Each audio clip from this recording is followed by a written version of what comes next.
The leftist mafia.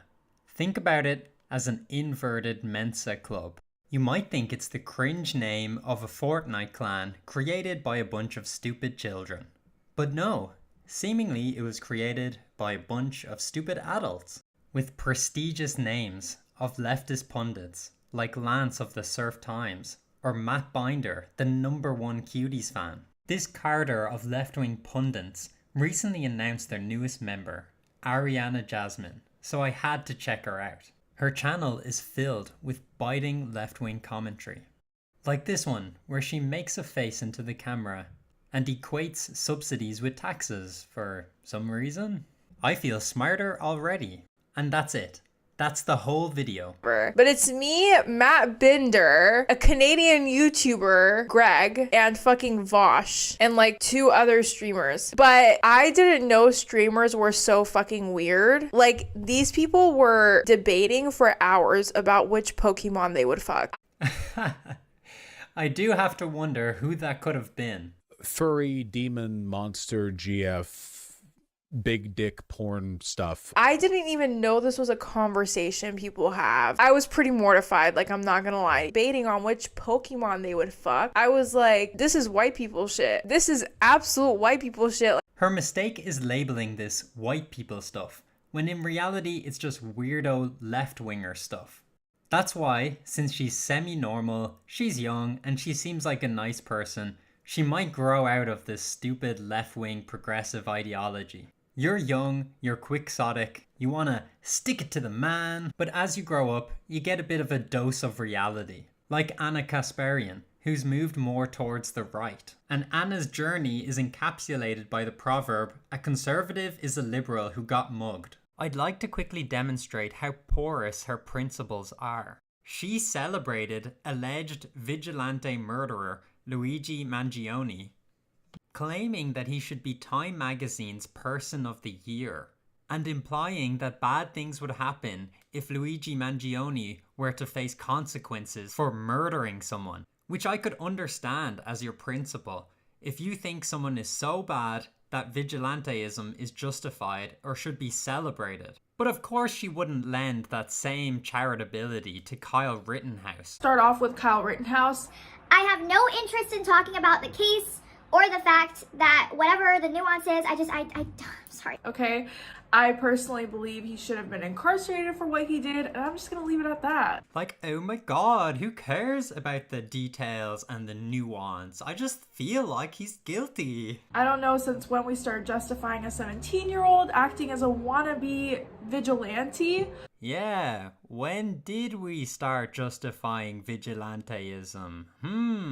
Killing someone because they're trying to kill you? I don't care about that self-defense nuance. On the other hand, killing someone because you don't like the healthcare system, you're a hero.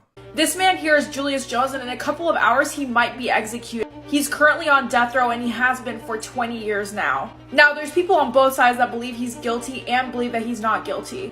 Personally, as a progressive and an activist, I don't believe in the death penalty at all. I don't believe in the death penalty, unless it's carried out by a random vigilante without a fair trial. Join the masses of people trying to stop this execution from happening. So who is this Julius Jones that she doesn't want to be executed? All of this as the Justice for Julius campaign has millions of supporters asking for his life to be saved. The door was already cracked open. I watched him walk up. He had a red bandana over his face, a white shirt, and with a silver gun like up against his leg here as he was walking up, and then opened the door and shot my dad in the head. That's the main image that I remember, is my dad's head falling. Rachel says, and the courts agreed, Julius Jones was the killer. So let's try and follow her logic.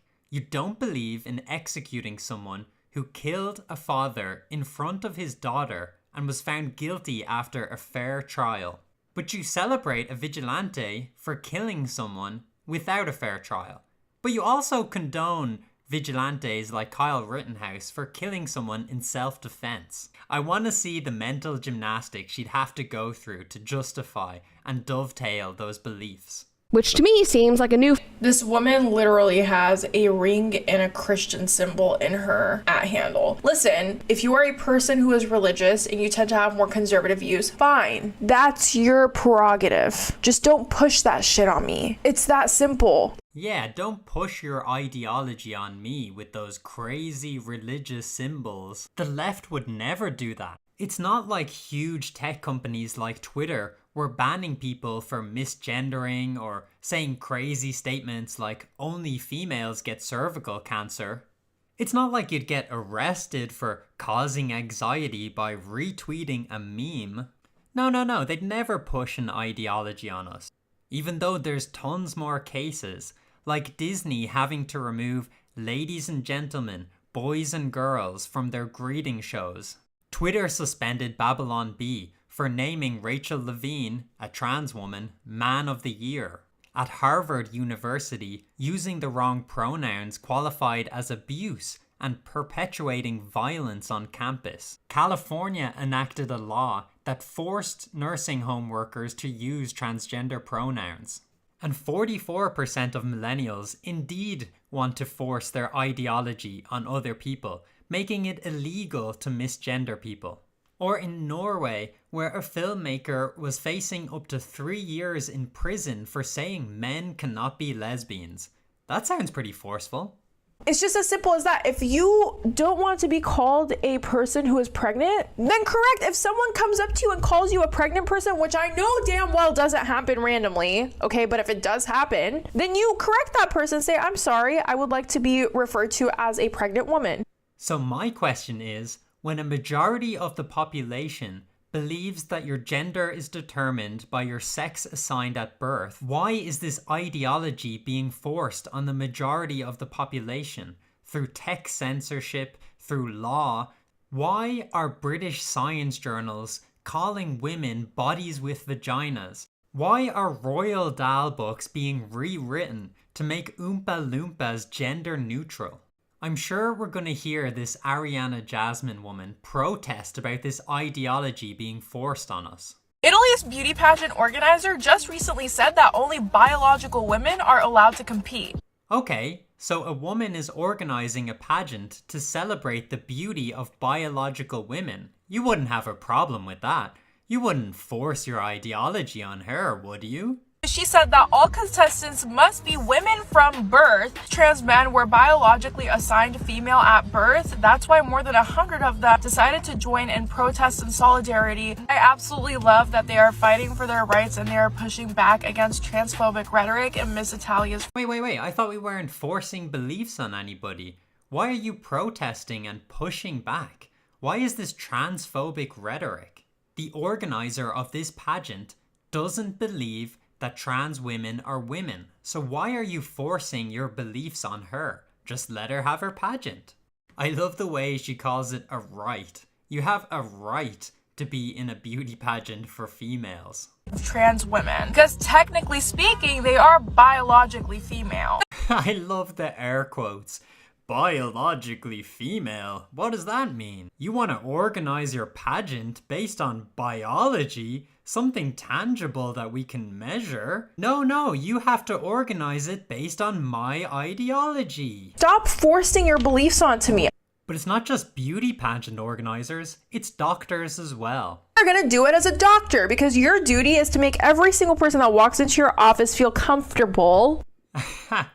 It's the snowflake generation, folks. Everyone has an obligation to make you feel comfortable. And if calling them a pregnant person makes them feel more comfortable, then you're gonna fucking do it. Stop forcing your beliefs onto me. Stop forcing your beliefs on me. But you better call him a birthing person, okay, you fucking bitch?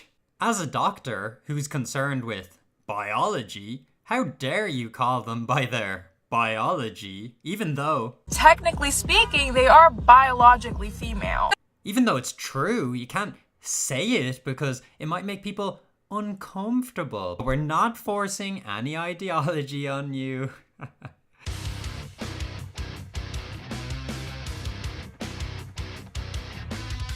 Hey guys, Happy New Year and sorry for taking so long to put out this video.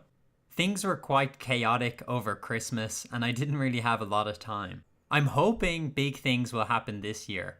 I was actually on a live stream with Lonerbox, but my phone quality was really bad, so it kind of precluded any productive conversations.